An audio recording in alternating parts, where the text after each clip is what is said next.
पवन तनय संकट हरन मंगल मूरति रूप।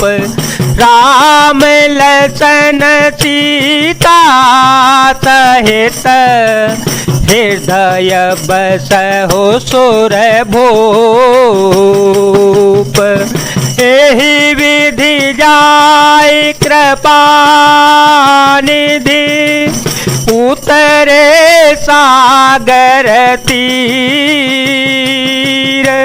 जह तह लागे खान फल भालो विपल कपिवीर। इस प्रकार कृपा निधान श्री राम जी समुद्र तट पर जा उतरे। अनेकों रीछ वानर वीर जहां तहां फल खाने लगे।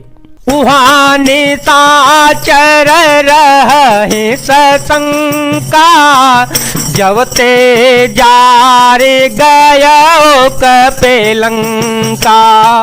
निज निज ग्रह सब करहि विचारा नहीं निश्चर कुल के रहो बारा। जासु दूत बल बरने न जाए तेहि आए पुर कवन भलाए। दूते हसन सुनि पुर जन बानी मंदोदरी अधिकय कुलानी।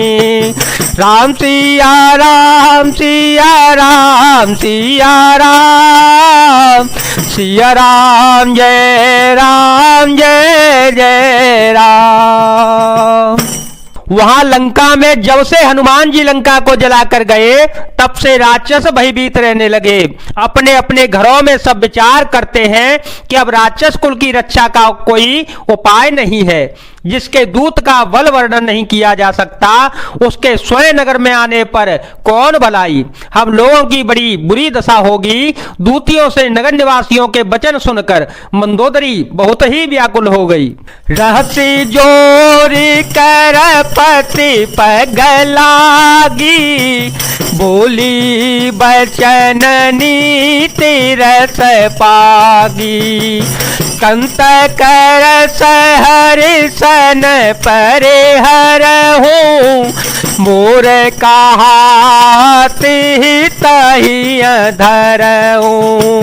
समुझत जासु दूत कए करने कृष्ण वही गर भर जने चर धरने।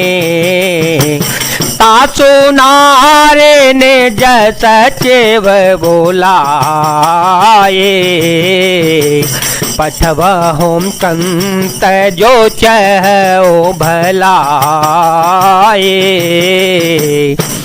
वह एकांत में हाथ जोड़कर पति रावण के चरणों में लगी और नीत रस में पगी हुई वाणी बोली। हे प्रियतम श्री हरि से विरोध छोड़ दीजिए। मेरे कहने को अत्यंत ही हितकर जानकर हृदय में धारण कीजिए। जिनके दूत की करनी का विचार करते ही स्मरण आते ही राक्षसियों की स्त्रियों के गर्भ गिर जाते हैं। हे प्यारे स्वामी यदि भला चाहते हैं तो अपने मंत्री को बुलाकर उसके साथ उनकी स्त्री को भेज दीजिए। तव कुल कमल विपिन दुखदाई सीता शीतन सासमयाई। सुनहु नाथ सीता बिनु दीने सुनहु नाथ सीता बिनु दीने। हितन तुम्हार शंभो अज कीने सीता आपके कुल रूपी कमलों के वन को दुख देने वाली जाड़े की काल रात्रि के समान है। हे नाथ, सुनिए, सीता जी को लौटाए बिना शंभु और ब्रह्मा के लिए भी आपका भला करना मुश्किल हो सकता है। राम बान है गन सरस निकर निशाचर भेक